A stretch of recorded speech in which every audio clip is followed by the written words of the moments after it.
Everything looking good.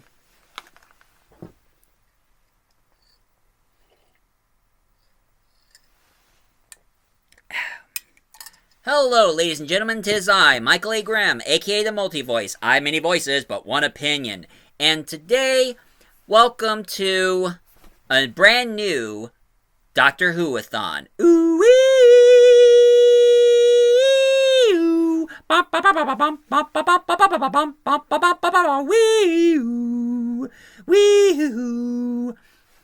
I know it has been a long time. I mean, if any of you remember watching my reviews, I started my Doctor Who with the 50th anniversary, and then I did the Doctor Who-Athon from William Hartnell all the way to Paul McGann, and of course I talked about the Death Comes to Time, and of course the crossover comic book of Doctor Who and Star Trek Next Generation.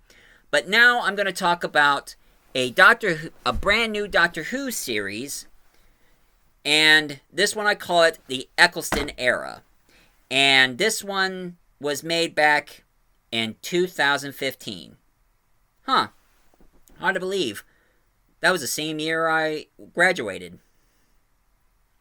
And they start out the episode with Rose, played by Billie Piper. And most people kind of remember her from that song she made, Because You Want To, Because You Want To. Her one-hit wonder. Kind of hard for me to believe that she started out as a diva, made a one-hit wonder, and then decided to continue on as an actress. And she was my first Doctor Who crush. Yeah, I kind of find Billie Piper very beautiful and attractive. But I lost interest of her since after Doctor Who, she appeared in that show called The Diary of a Call Girl. And I discovered she ain't exactly shy. But enough about her. She played Rose Tyler, and she has a mother who is named Jackie, played by Camille Cartery. Now, one thing I gotta say about her, she looks really good for her age. I mean, she's really cute and attractive. And, of course, her voice, she can play a teenager and nobody couldn't even tell.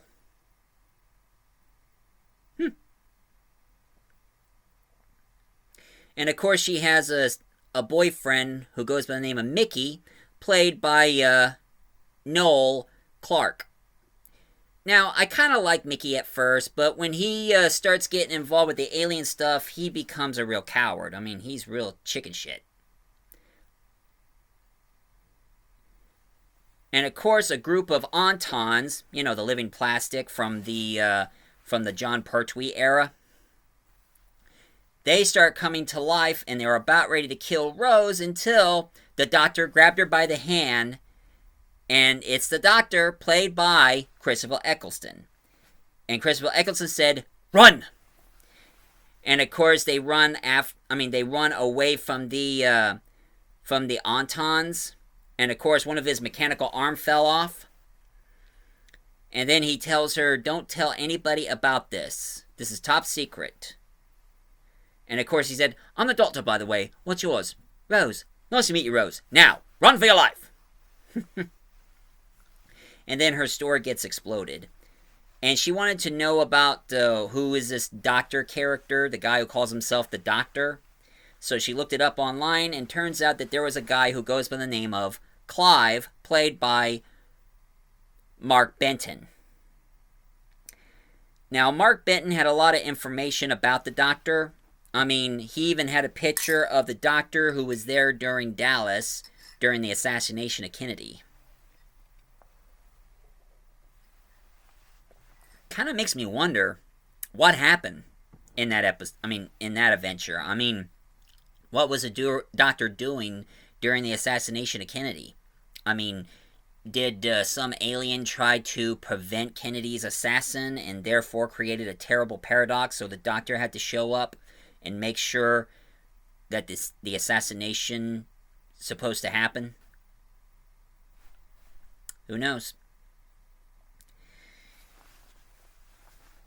But anyway, Clive said that he is dangerous, and then all of a sudden Mickey gets kidnapped by the Autons and made a body double of Mickey. And the Doctor showed up and discovered what he was up to. So he pretty much knew that the Autons are planning to bring the other Autons who are mannequin dummies to life and try to wipe out the human race. But he wants to know what exactly they're using, until they finally realize it was the London Ferris wheel.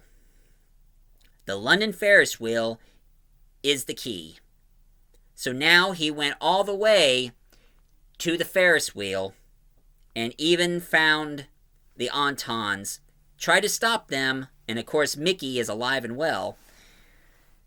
But of course the Autons grabbed the Doctor, and he had the serum that's supposed to stop the Autons, the living plastic, for invading, and they did come to life and start attacking people, and even killed Clive, until Rose stepped up and stopped the Autons. So, now, he decided to let Rose be his new companion. Now, Mickey, he's too much of a coward. He decided not to go. He even grabbed Rose, telling her not to go, but Rose never listened. She decided to go with Christopher Eccleston and be his companion. And then they went to another episode called the End of the World. And of course, we meet a character who calls himself the Face of Bo. Now, I know some of you are going to be saying, what's important about the Face of Bo? I'll tell you later. But of course, the Doctor, he got into a whole celebration. I mean, turns out the end of the world, it's a celebration to all the alien species, because that planet Earth is going to be destroyed. And Rose thought he was going to save it, and he was like, no, I can't. There's nobody living in there. And she was like, what happened to all the people? And she said, everybody on Earth, they left that planet Earth and into a new Earth. They went to a Earth 2 in the far future. That Earth was inhabitable now. So now, they're about ready to show the Earth itself be destroyed by itself getting really close to the sun, since the atmosphere is getting really weak. And of course, we start meeting a bunch of aliens, and of course, the Doctor, he got himself into the party with psychic paper. Now, one thing you should know about the psychic paper, it's another tool they created besides the sonic screwdriver. The psychic paper is supposed to make people see exactly what they told them what they are. Like if I carry a psychic paper and I walk up to the policeman and I said, I'm FBI, and the paper would say I'm FBI.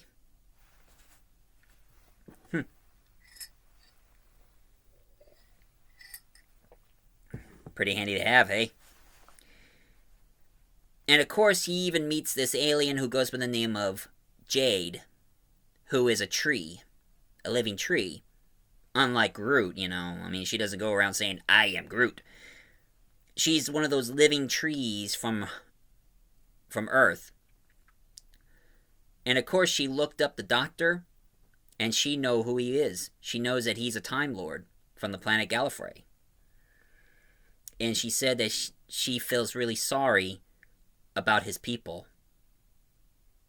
And of course, the Doctor thanked her for her sympathy.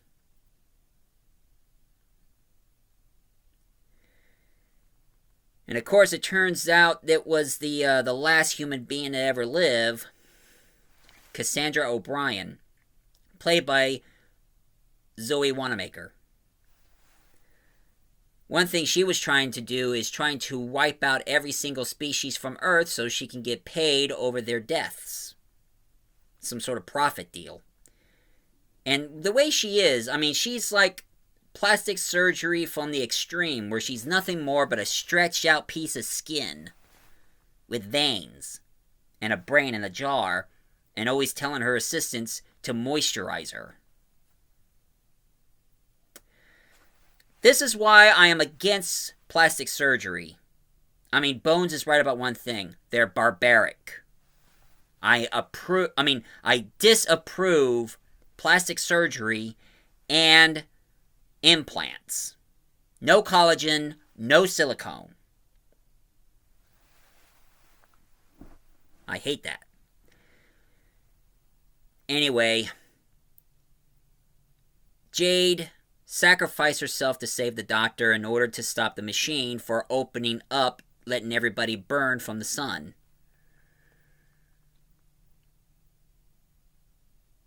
And of course, Cassandra, she didn't have any of her assistants moisturize her. She's getting bone dry, and then goodbye, Cassandra.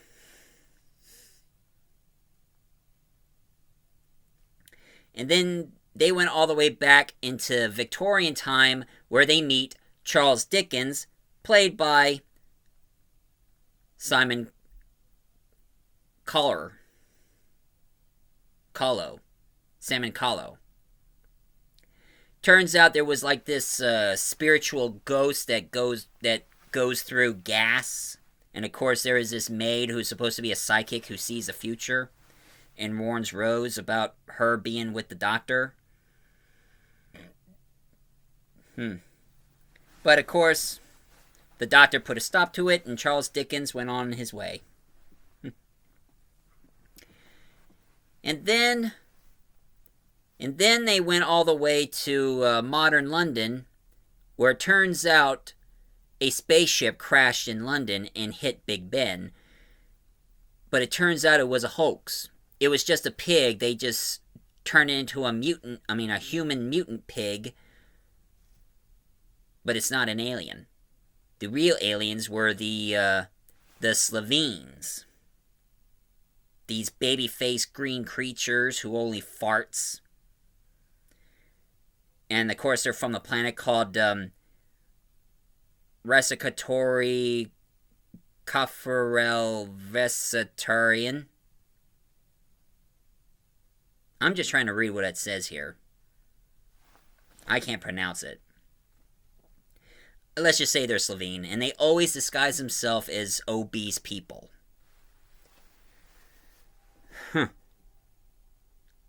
And of course there was that woman called Harriet Jones, played by Penelope Walton. She helps out, and surprisingly, the Doctor recognized her in the future because he knows that she is going to be the future Prime Minister. Imagine that.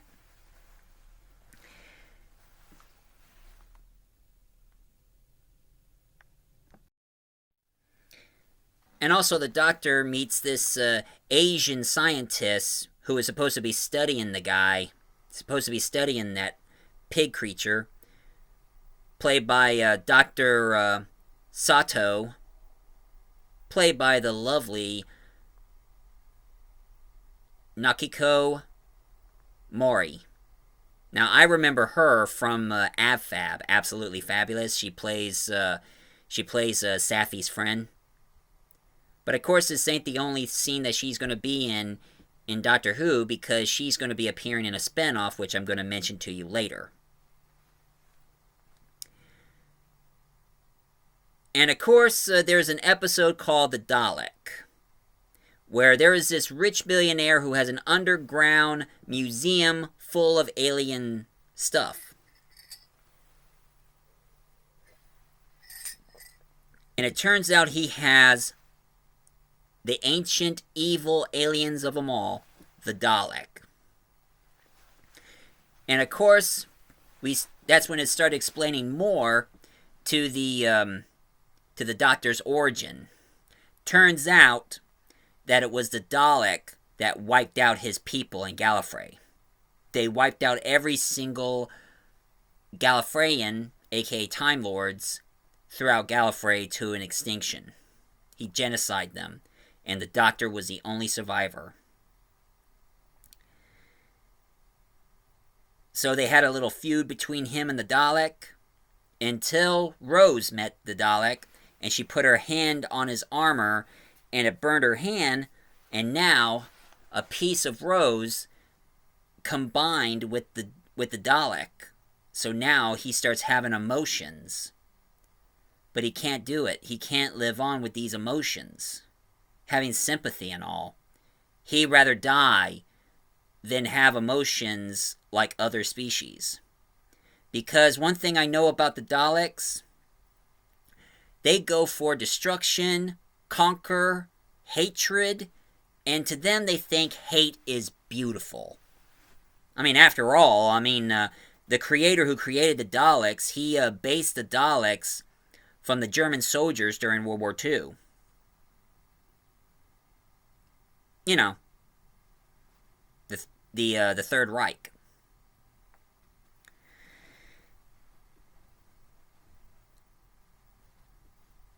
So now the next, and of course they meet Adam Mitchell, played by Bruno Langley. Now, he was a companion for a short time until, as usual, he got so interested in the future technology, even though the Doctor told him not to get himself involved in the rest of the world and don't do things what everybody else does, but he didn't listen.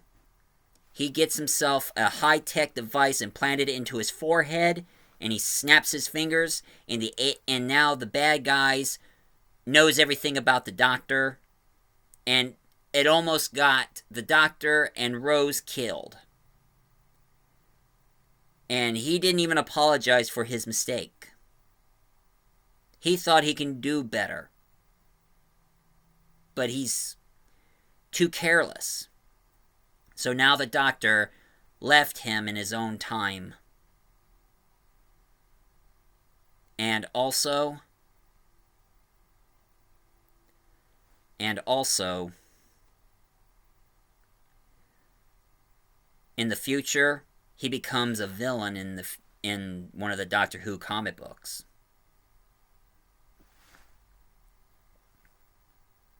Go figure, eh? But anyway,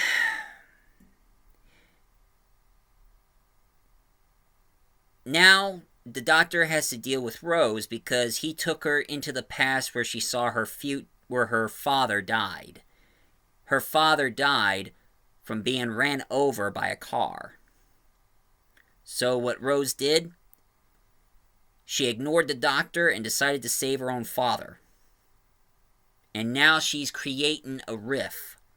And these creatures, who calls themselves the Reapers, they showed up and trying to wipe everything and everybody out from existence. All because of what Rose did. She loved her dad very much that she wanted her father to live. But it's just not meant to be. So, her father knew exactly what he's supposed to do. He decided to accept his fate. He gets ran over, and now everything went back to normal once again. And Rose learned from her mistake. And then they went to World War I, where there is these kids with gas masks walking around like zombies going like, "Mummy, I am a mummy! Mummy, I am a mummy!" And of course there is this young girl and a group of kids trying to run away from them. And they kind of living out like scavengers. Like every time when there's a family who ran into their bomb shelter, the girl and her kids breaks into their house and gets all their food. And there we meet Captain Jack Harkness, played by John Boyman. I know some of you are just dying to hear me talk about him. My opinion about Captain Jack Harkness, I would say he is like, what if Captain Kirk goes both ways? I mean, hear me out. You see, in the original series of Star Trek, Captain Kirk, I mean, he's a womanizer in the classic series of Star Trek. Every time when there is a female officer or a female alien that he meets, he hits on them, he flirts with them, and also probably slept with them. I mean, every time when there's a female alien or a female officer, he's kind of like, "Hi there, cutie. I am Captain James D. Kirk of the Starship Enterprise. How about you and I come into my office and we'll talk?" Wow. Captain Jack Harkness, on the other hand, he goes for any girl, any guy, any species. So he's pretty much a bisexual version of Captain Kirk. So every time when there is a good-looking guy or a good-looking girl or a good-looking alien, he's like, "Hi there, Captain Jack Harkness. Nice to meet you." And of course, I know that the Doctor always says, "Stop it."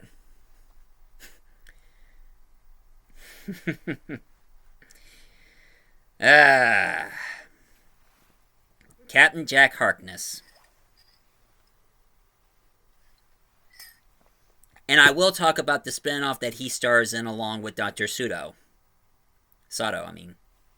later. But anyway,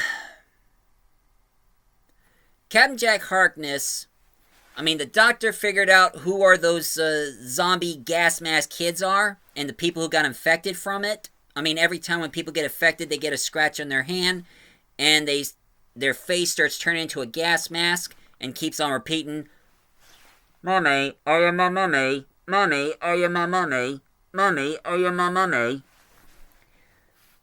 So, the Doctor finally figured out what it is. It's those nanobugs. They're medical bugs. They're supposed to heal people, whoever they contact. Somehow, they met the kid, but they didn't know about its anatomy. They thought the gas mask and the scratch on the hand was exactly what they're supposed to be, and always kept repeating, "Mommy, are you my mummy?" And it turns out this young girl is her mother. So she said, "Yes, I'm your mummy." And then she hugged him. And now, those medical nano things, they finally healed the kid. Since now they got all the information about the human anatomy now, they finally healed up the kid. Because this is one thing the Doctor would like. Saving everybody for once without anybody getting hurt at all. And of course, he found a bunch of these little nano things, and a bunch of those gas mask ones saying, "I'm my mummy," start surrounding them. So he spread that whole medical nano stuff, and now everybody is cured. And he says that line, which I said every time when I beat Mass Effect 2. "Yes! Just this once! Everybody lives! Ha ha! Ha ha ha!" And of course, Captain Jack Harkness disappears, but he does return because it turns out that there is a new, turns out that not all the Slovene survived. One of the Slovene, named Margaret Blaine, played by Annette Badlin, she starts taking over, and she was planning to create some sort of fume that can wipe out the human race and bring the Slovene into Earth. And she feels like she's the last of her kind because the Doctor wiped out her family. And of course, she has like a conversation between her and the Doctor. And then she did trick him by opening the heart of the TARDIS. But she overlooked one thing. The heart of the TARDIS is a living machine. And what the TARDIS did? Turn Margaret into an egg. a Slovene egg. So now the doctor's going to give this egg another chance of life. When it hatches, it's going to meet a group of good people and try to raise her better.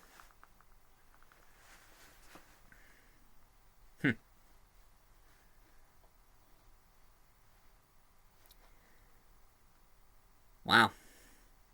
And now, the Doctor, Captain Jack, and Rose, they went to these futuristic reality shows. You know, I hate reality shows. I mean, the Doctor ended up on a futuristic version of Big Brother, where he meets this girl who goes by the name of Linda Moss, played by Joe Joyner. I don't like Big Brother. It's one of those reality shows I hate.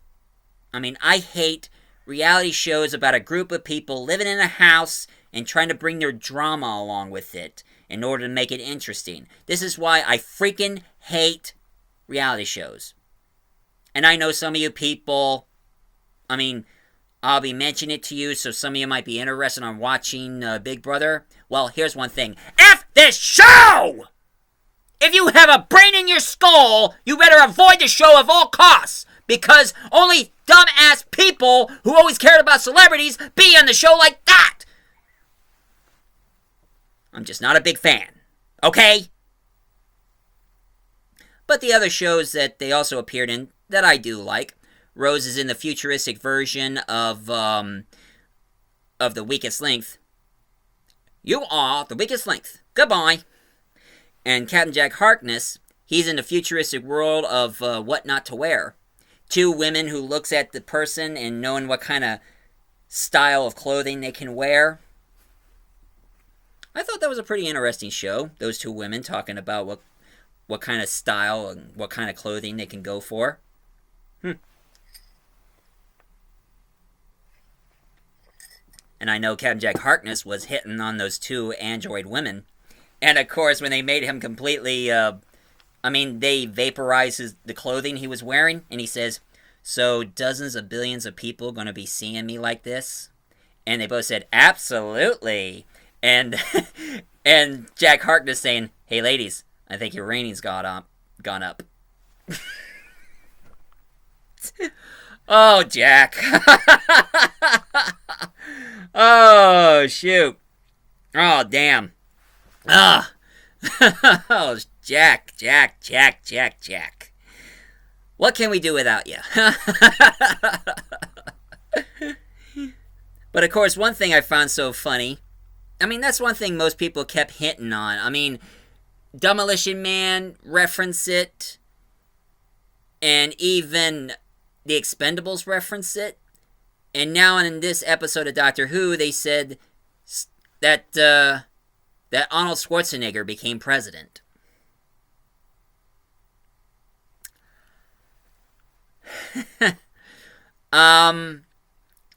Yeah. It's cool that he was the governor of California. And he got it made until he had his maid, and all that went downhill. I mean, don't forget about the maid that he was with. But that's either here or there. But, Arnold Schwarzenegger as president? No. You have to be born in America in order for you to become president. You see, according to the American Constitution, one of the reasons to become president is you have to be born in America. If you're not born in America, then there's no chance. Not a chance in hell. But anyway, it turns out that it was the Daleks. They were doing these things in order to trick people and to think they can win a lot of money, but it was the Daleks who kept exterminating them one by one. So one thing that... and of course there is a sign that kept saying Bad Wolf everywhere. And we don't even know what Bad Wolf is. So what the Doctor did, he took Rose, put her in the TARDIS, and took her back to her proper time.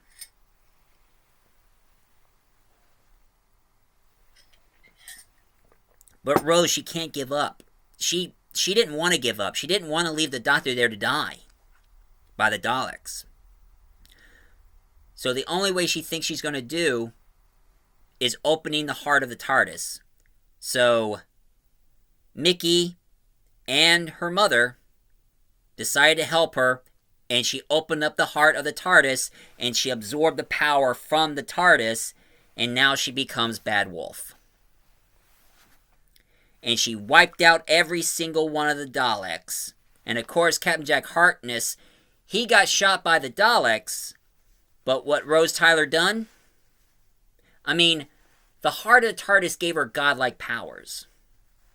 But it's also killing her because she cannot obtain it. So she brought Captain Jack Harkness back to life and therefore made him immortal. And the only way that the Doctor can save her is he needs to absorb the power from the heart of the TARDIS into the Doctor. So now Rose can be back to normal once again.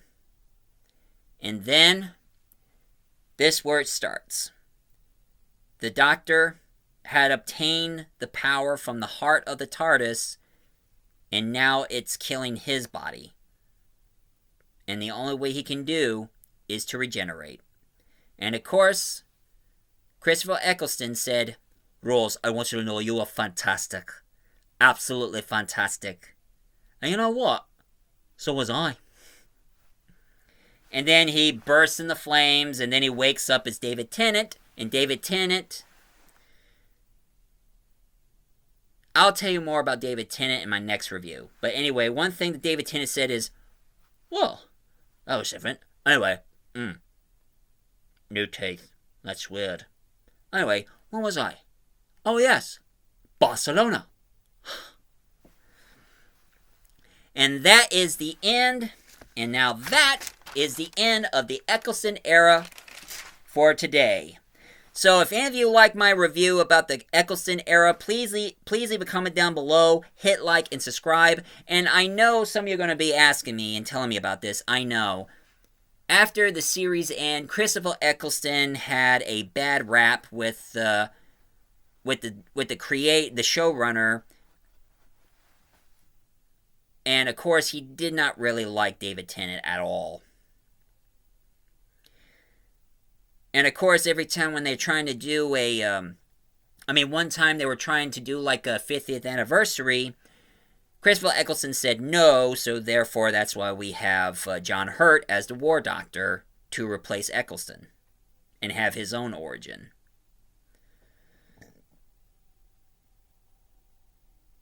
But at least Eccleston was nice enough to appear on Big Finish, continuing on as the Doctor in the audio series.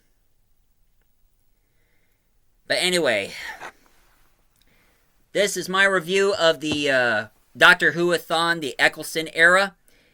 So, this is Multi-Voice Reviewer, aka the Multi-Voice Doctor, telling you all, see you later. And I will return for the Tennant era.